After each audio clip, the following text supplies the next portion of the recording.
जादू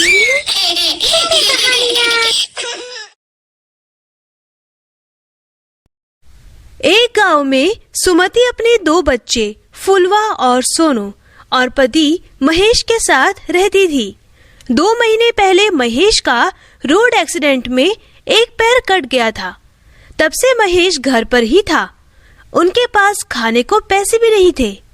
तभी एक दिन सुमति अपने पति महेश से कहती है, हमारे पहले के दिन कितने अच्छे थे। अब तो घर में कुछ खाने को भी नहीं है।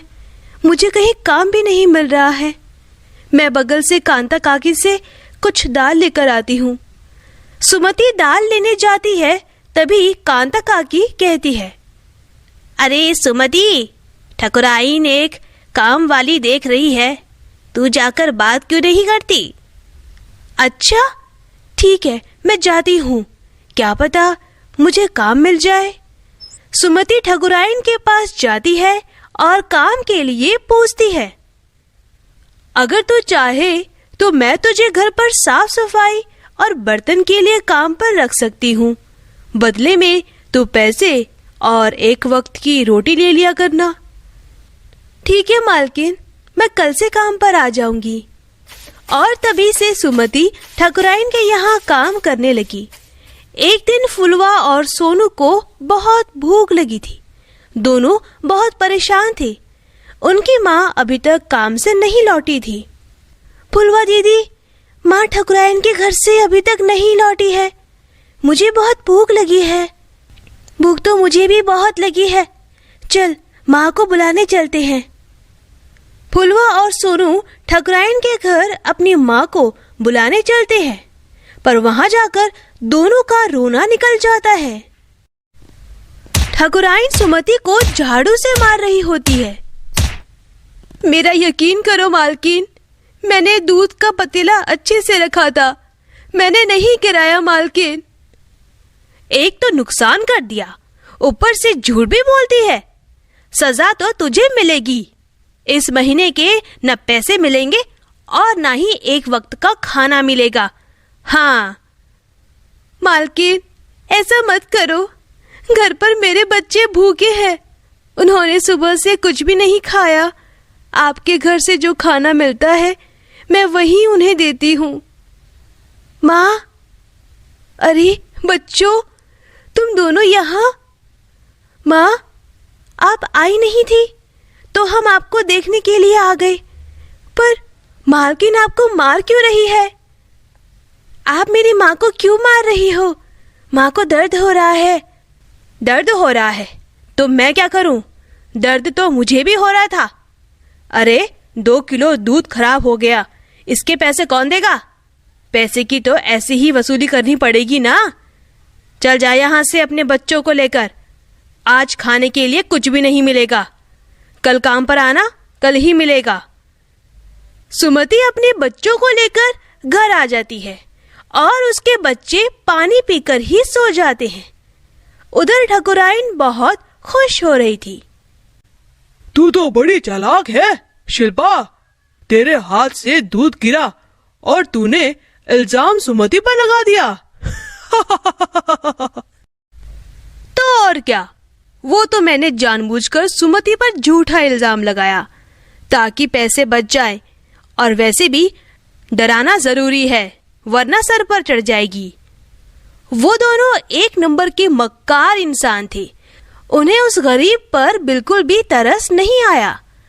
अगले दिन सुमति बच्चों को समझा बुझाकर काम पर चली जाती है। वो चुपचाप झाड़ू लगाने लगी।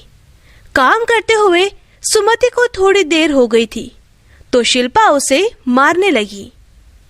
एक तो काम इतनी देर से किया, ऊपर से झाड़ू भी तोड़ दी। अब कौन देगा झाड़ू के पैसे? मैंने ये झाड़ू नहीं तोड़ी, ये पहले से ही ऐसी ही थी मालकिन। मैं आपको पहले भी कई बार बोल चुकी थी कि झाड़ू खराब हो रही है। तुझे क्या लगता है मैं झूठ बोल रही हूँ? तूने ही झाड़ू तोड़ी है, मुझे नहीं पता। अब या तो नई झाड़ू ला या कल से काम पर मत आ। ठकुराइन, इतने दिन से आपने मुझे पैसे नहीं दिए। मेरे पास पैसे नहीं हैं। झाड़ू बहुत महंगी आती है, मैं कहाँ से लाऊंगी? मुझे तो कोई उधार भी नहीं देगा। मुझे कुछ नहीं सुनना। जब तू झाड़ू खरीद ले तब तू काम पर आ जाना। सुमति घर आ जाती है और रोने लगती है। उसे कुछ समझ में नहीं आ रहा था कि अब झाड़ू खरीदने के पैसे कहाँ से लाए। अपनी माँ को रोता हुआ देखकर फुलवा और सोनू बहुत परेशान हो जाते हैं। फिर सोनू अपनी बहन फुलवा से कहता है, फुलवा दीदी, माँ के पास पैसे नहीं है, हमें ही माँ के लिए झाड़ू लानी होगी। पर सोनू, हमारे पास भी पैसे नहीं है, हम दोनों माँ के लिए कैसे झाड़ू लाएं? माँ कहती है ना, गणेश जी से प्रार्थना करके जो भी मांगो वो देते हैं। दीदी, हम भी भगवान गणेश जी से प्रार्थना करते हैं कि वो हमारी माँ को एक नई झाड़ू दे दे। हाँ सोनू, तू ठीक कह रहा है, हम भगवान गणेश जी से प्रार्थना करते हैं। गणेश जी, माँ कहती है कि गणेश जी सबकी प्रार्थना सुनते हैं। आप हमारी भी सुन लो, हमारी माँ को नई झाड़ू चाहिए। गणेश जी, हमें नई झाड़ू दे दो, हमारी माँ घर पर बहुत परेशान है। तभी भगवान गणेश एक परी को उनकी मदद करने भेज देते हैं। तुम लोगों को चिंता करने की कोई जरूरत नहीं है। तुम दोनों ने भगवान जी को सच्चे दिल से याद किया है, इसीलिए भगवान जी ने मुझे तुम्हारी मदद करने के लिए भेजा है। ये लो, ये एक जादुई झाड़ू है। ये झाड़ू तुम्हारे जीवन की सभी परेशानियों को दूर कर देगी। इसे ले जाकर तुम लोग अपनी माँ को दे देना। क्या सच में? माँ बिल्कुल सही कहती है, भगवान जी सबकी प्रार्थना सुनते हैं। गणेश जी, आप बहुत अच्छे हो। बच्चों की बातें सुनकर परी मुस्कुराते हुए वहां से चली जाती है।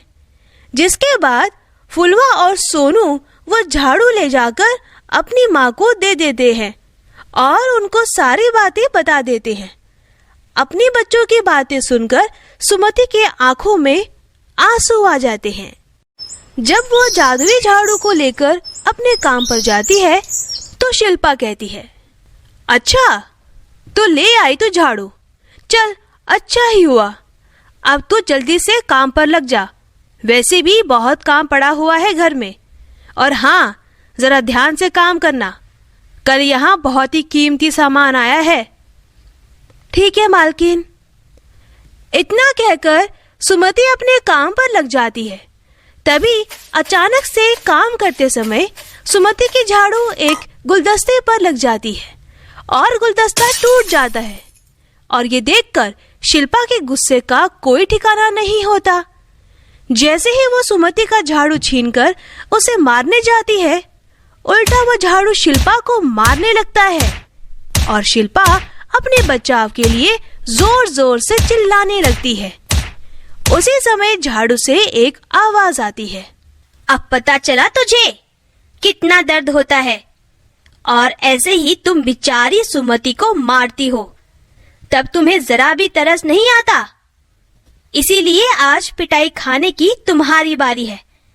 बोलो, आज के बाद सुमति को परेशान करोगी? नहीं नहीं, मैं सुमति को कुछ नहीं करूंगी, मुझे मत मारो, छोड़ दो मुझे। गणेश जी की दी हुई झाड़ू ने अच्छा सबक सिखाया। सुमति, अब तुम्हें यहाँ काम करने की कोई जरूरत नहीं है। मैं तुम्हें इतना धन दूंगी कि तुम जिंदगी भर अपने परिवार का पालन पोषण कर सकोगी। फिर जादुई झाड़ू सुमति को बहुत सारा धन देती है। सुमति, ये सारा धन तुम्हारा है। अब तुम इस धन से अपने लिए कोई नया काम भी ढूंढ सकती हो। मैं चलती हूँ सुमति। गणेश जी का आशीर्वाद हमेशा तुम पर बना रहेगा। उस दिन के बाद से सुमति अपने परिवार के साथ हंसी खुशी रहने लगती है। तो दोस्तों, अगर आपको हमारी कहानी पसंद आई हो तो इसे लाइक करना और शेयर करना और हमारे चैनल को सब्सक्राइब करना मत भूलना।